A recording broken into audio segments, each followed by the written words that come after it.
جناب مزاج شریف؟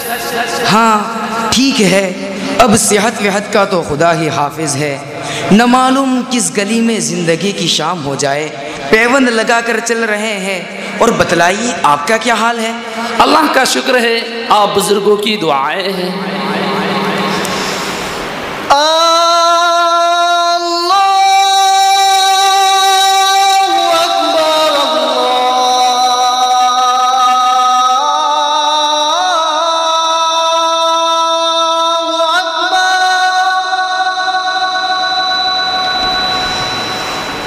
أشهد أن لا إله إلا الله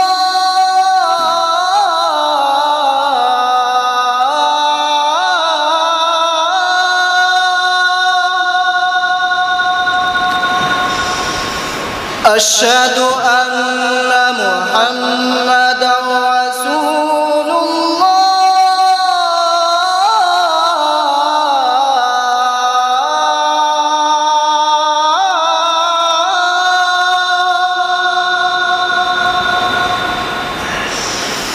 حي على الصلاة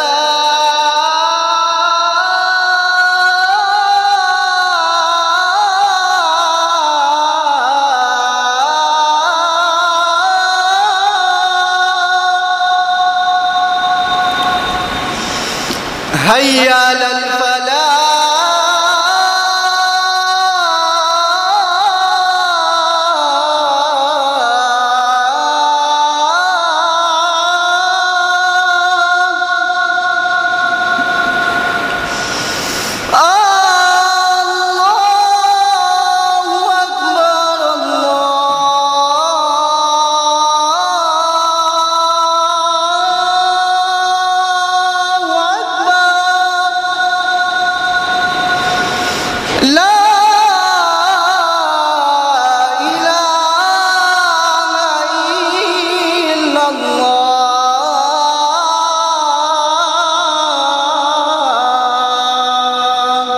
اچھا اذان ہو رہی ہے، وقت ایسی اذان کیا ہوئی؟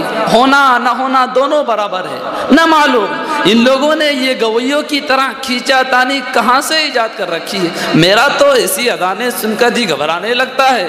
پھر اللہ اکبر کے مد اصلی میں بجائے قصر کے اس قدر لمبا مد اور الا اللہ میں طول کو 15 الف تک کھینچتے چلے جاتے ہیں۔ کئی لوگوں سے اس مسئلے میں رجوع کیا مگر کوئی تسلی بخش جواب نہ مل سکا۔ سوال یہ ہے کہ جب قرآن کریم کی تلاوت ہی کے اصول یہاں بھی کام کر رہے ہیں تو اذان میں اس کی گنجائش کہاں سے آئی؟ بدلائیے حضرت، آپ کی اس بارے میں کیا رائے ہے؟ میری کیا رائے ہوتی، مگر مسئلہ بڑا اہم اور آج کل اس کا چرچا بھی خوب سننے میں آ رہا ہے۔ اللہ کا شکر ہے کہ لوگوں کو اس مسئلے کی طرف توجہ ہوئی اور باقاعدہ اس کو موضوع بنا کر گفتگو کی جا رہی ہے۔ الحمدللہ مستقل تصنیف و تالیف کا سلسلہ بھی جاری ہے۔ جب آپ نے ناچیز سے باقاعدہ سوال ہی کر لیا ہے تو میرا بھی فرض بنتا ہے کہ حسب استطاعت اپنی معلومات کے مطابق مسئلے کو حل کرنے کی کوشش کروں۔ تو سنیے، من جملہ شعائر اسلام کی ایک اذان ہے جو نماز جیسے اہم رکن و اہم عبادت کا دیباچہ و اعلان ہے۔ چنانچہ لغت میں اذان بمعنی اعلام ہے، جیسا کہ فرمان خداوندی ہے وَأَذَانٌ مِّنَ اللَّهِ وَرَسُولِهِ، اور شریعت مطہرہ میں الفاظ مخصوصہ سے اوقات صلاۃ کے اعلان کا نام اذان ہے۔ چنانچہ شمع رسالت صلی اللہ علیہ وسلم کے پروانوں میں جس صحابی رسول علیہ السلام نے اسلام کے اولین مؤذن ہونے کی سعادت حاصل کی وہ حضرت سیدنا بلال رضی اللہ تعالی عنہ تھے، جن کے لیے روایت میں انداز صوتن یعنی بلند بانگ ہونے کے وارد ہوا ہے۔ نیز اذان کے اعلان ہونے کی وجہ سے یہ بھی مقصود ہے کہ مؤذن پرکشش و عمدہ آواز کا مالک ہو تاکہ آواز سن کر لوگوں کے قلوب کھینچے اور اس کی طرف متوجہ ہو اور صوتی کراہت کی وجہ سے تنفر پیدا نہ ہونے پائے۔ اسی وجہ سے ائمہ امت نے مختلف عبارات میں مؤذن کے رفع الصوت یعنی بلند بانگ ہونے، نیز حسن صوت یعنی عمدہ و پرکشش آواز ہونے کو لکھا ہے۔ چنانچہ شامی میں ہے الترجیع بالقرآن والاذان بالصوت الطیب طیب ان لم تزد فیہ الحرف وان زاد کرہ لہ، یعنی خوش آوازی سے قرآن کریم کو پڑھنا اور اذان دینا پسندیدہ امر ہے، بشرطے کہ اس میں لحن کی وجہ سے حرفوں میں اضافہ نہ ہو، اور اگر اضافہ یا تبدیلی ہو گئی تو مکروہ ہے۔ نیز فرمان نبی ہے یؤذن لکم خیارکم، جس کے تحت علامہ ابن الحمام تحریر فرماتے ہیں وَيَدْخُلُ فِي الْخِيَارِ مَنْ لَا يَلْحَلُ الْأَذَانَ لِأَنَّهُ لَا يَحِلُّ وَتَحْسِينُ الصَّوْتِ مطلوب۔ نسائی شریف کی روایت میں ہے کہ جناب نبی کریم صلی اللہ علیہ وسلم نے حضرت ابو محذورہ رضی اللہ تعالیٰ عنہ کو اسی لیے مؤذن منتخب فرمایا تھا کہ آپ خوش الحان تھے، چنانچہ راوی فرماتے ہیں قال النبی صلی اللہ علیہ وسلم قد سمعت فی هؤلاء تأذین انسان حسن الصوت فارسل الینا، یعنی میں نے ان نقل اتارنے والوں میں ایک خوش الحان شخص کی اذان سنی، پھر اللہ کے نبی نے ہم کو بلایا، پھر ہم نے الگ الگ اذان دی اور میں سب سے آخری تھا۔ جب میں نے اذان دی تو اللہ کے نبی نے فرمایا ادھر آؤ، پھر مجھے اپنے سامنے بٹھا کر اپنے دستے مبارک کو میرے سر کے اگلے حصے میں رکھا اور 3 دفعہ مجھے برکت کی دعا دی اور فرمایا جاؤ بیت اللہ میں اذان دو۔ دیکھیے آپ کو بیت اللہ کے مؤذن بننے کا شرف حسن الصوت کی بنیاد پر حاصل ہوا، تو ایک کو بوجہ اندھا صوت کے مدینۃ المنورہ کے مؤذن، تو ایک کو حسن الصوت کی بنیاد پر کعبۃ اللہ کے مؤذن بننے کی سعادت حاصل ہوئی۔ معلوم ہوا کہ اذان میں اعلان و تحسین دونوں مطلوب ہیں۔ اچھا، یہ تو آپ سے پہلی مرتبہ سنا ہے، یہ کہاں کی روایت ہے؟ آج کل تو لوگ بے برکی اڑانے کے عادی ہو گئے ہیں، اس لیے حوالہ دینا بہت ضروری ہو گیا ہے، بالخصوص جبکہ اس کا تعلق دینی و شرعی مسئلے سے ہو۔ جی ہاں، صحیح فرمایا آپ نے، مگر میں بے برکی اڑانے کا عادی نہیں ہوں، اس کے ساتھ تو نسائی شریف کے پر لگے ہوئے ہیں۔ اب تک کی گفتگو سے یہ بات تو واضح ہو گئی کہ اذان میں تحسین بھی مطلوب ہے، جس پر گفتگو بعد میں کریں گے۔ البتہ اس میں ایک اہم جز اذان کی صحت کا ہے کہ کلمات اذان کو صحیح تلفظ سے کہنا اور ان کو غلطیوں سے محفوظ رکھنا انتہائی ضروری ہے۔ چنانچہ فقہائے کرام نے تو اس طرح کے اغلاط کو نامزد بیان فرمایا ہے جس سے اذان درست ہی نہیں ہوتی اور واجب الاعادہ ہو جاتی ہے۔ مثلا اللہ اکبر اکبار، اشہدو کی جگہ اشدو، حی علی الفلاح کی جگہ حی علی الفلاح، اور حی علی الفلاح بڑی ہا کی جگہ چھوٹی ہا پڑتا ہے وغیرہ۔ اسی طرح بعض مؤذنین کی جن کے سارے حروف شفتین ہی سے ادا ہوتے ہیں، ایسی اذان کا ہونا نہ ہونا دونوں برابر ہے۔ یہ تو اظہر من الشمس اور ابین من الامس ہے، کوئی مخفی مسئلہ تو ہے نہیں، سبھی کا تو اس پر اتفاق ہے۔ میں تو آپ سے حدود سے متجاوز مدود کا مسئلہ معلوم کرنا چاہتا ہوں، مگر آپ نے تو دوسری بات شروع فرما دی۔ صبر سے کام لیجئے، میں اس طرف آ رہا ہوں۔ میں نے چاہا کہ اولاً بلا تمہید متفق علیہ مسئلہ بیان کر دوں، تو سنیے، حدیث پاک میں وارد ہوا ہے قال النبی صلی اللہ علیہ وسلم اذا اذنت فتغسل واذا اقمت فاحضر، اور مراقی الفلاح میں ترسل کے معنی الفصل بسکتۃ بین کل کلمتین بیان کیا ہے، اور تحتاوی میں ہے وقیل بتطویل الکلمات، اور عالمگیری میں ہے ویستحب اطالۃ کلمات الاذان، اور ایک جگہ پر ہے ومد لام اللہ صواب، اور یہ مد تعظیمی ہے جو قرآن میں محل نظر ہے نہ کہ غیر قرآن میں بھی۔ تو کیا آج کل یہ مؤذنین جو ان مقامات پر مثلا حی یا اکبر وغیرہ پر کھینچتے ہیں، یہ بھی ترسل میں داخل ہے؟ ہرگز نہیں، اس سے تو صرف مواضع مد مثلا حروف مدہ اور حروف لین میں امتداد کی گنجائش نکلتی ہے، ورنہ ایسے بے محل مد کرنے سے تو بعض مرتبہ اذان ہی واجب الاعادہ ہو جاتی ہے، جیسا کہ میں عرض کر چکا ہوں۔ اسی لیے تحسین کے قائلین بھی انہی مواضع مد میں مد کے ذریعے تحسین کے قائل ہیں۔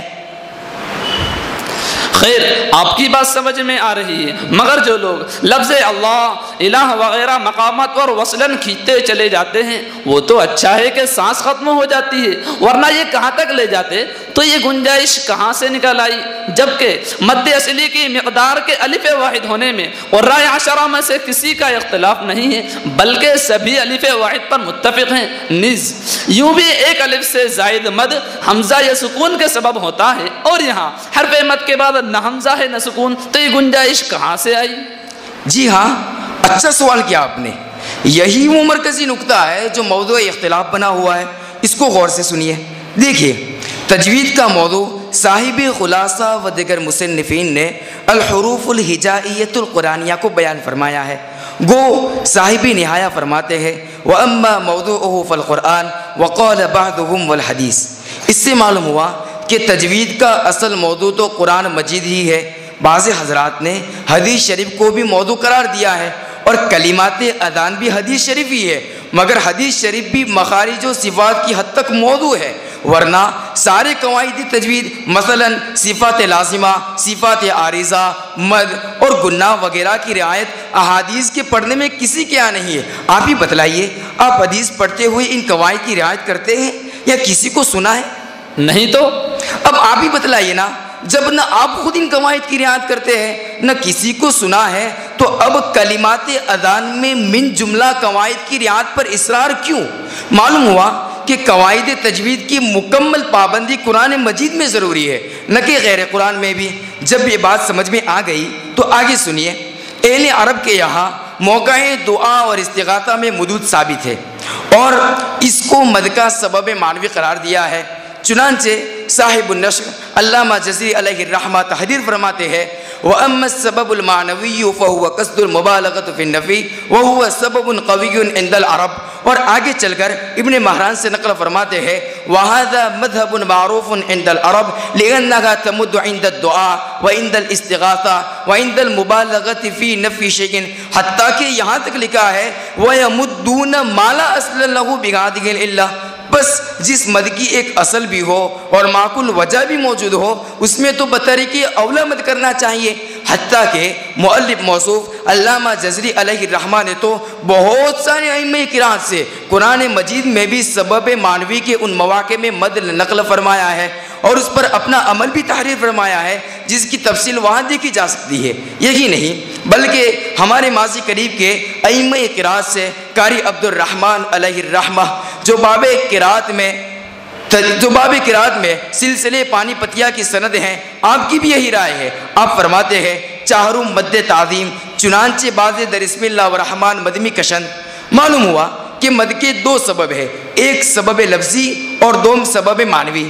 قرآن مجید میں سبب معنوی کی بنیاد پر مد کرنا کو ضعیف ہے، مگر دعا اور استغاثہ میں جب سبب معنوی کی بنیاد پر مد معتبر ہے تو اذان جو کہ اعلان ہے اس میں تو بطریق اولا مد ہونا چاہیے۔ اور اس مسئلے میں غیر قرآن کو قرآن پر قیاس کرنا قیاس مع الفارق ہے، اور شریعت نے بھی دونوں کے درمیان فرق بیان کیا ہے۔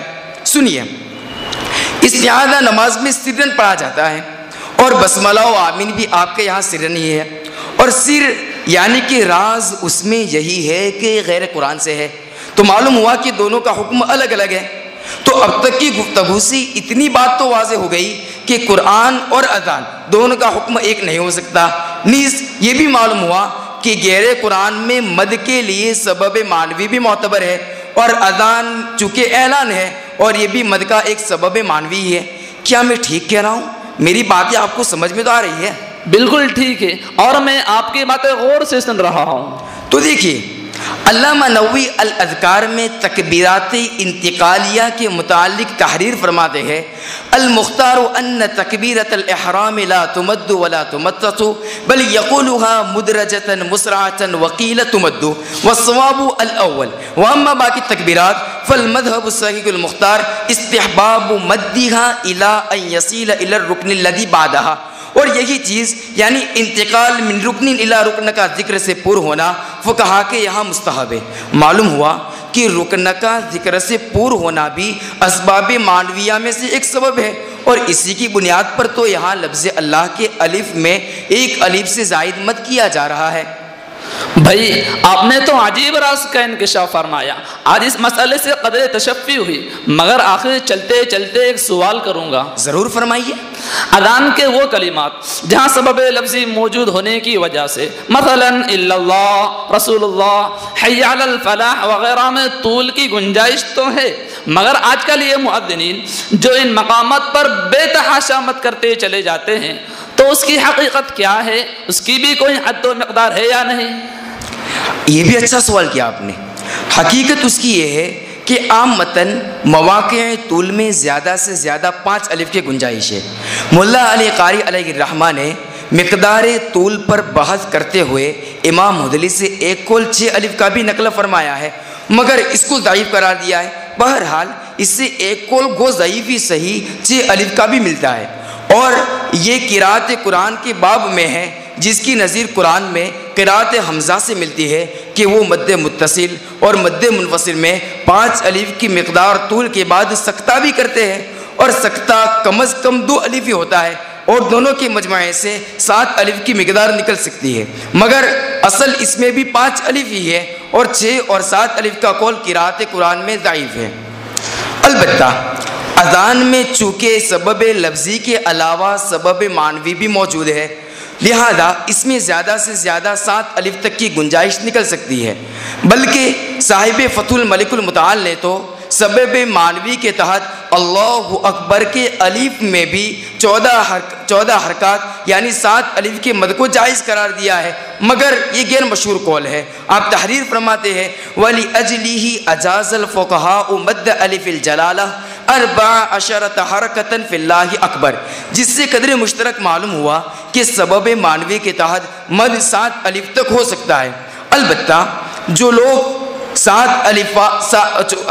لوگ 14 حرکات کی بجائے 14 الفات کے جواز کے مغالطے میں پڑے ہوئے ہیں اور بے تحاشا مد کیے چلے جاتے ہیں، یہ کسی بھی طرح جائز نہیں. جزاکم اللہ. الحمدللہ آج آپ کی گفتگو سے کئی عقدے حل ہو گئے. مدت دراز سے اس مسئلے پر کئی حضرات سے تبادلہ خیال کرتا رہا. اطمینان جیسا ہونا چاہیے ویسا نہیں ہو پا رہا تھا، مگر آج آپ کی باتوں سے قدر اطمینان ہوا. یہ تو آپ کی مسئلے سے دلچسپی ہی کی بات ہے کہ آپ نے اتنی گہرائی سے اس کا مطالعہ کیا اور اس کے ہر پہلو کا جائزہ لیا، اور آپ کی دلچسپی ہی کی برکت سے میری بھی طبیعت کھلی اور 2-4 باتیں توفیق الہی سے عرض کی. آئندہ بھی انشاءاللہ آپ کی ملاقات کا ضرور اشتیاق رہے گا. ضرور، میں اپنی سعادت سمجھ کر آپ سے ملاقات کرتا رہوں گا انشاءاللہ. السلام علیکم. وعلیکم السلام.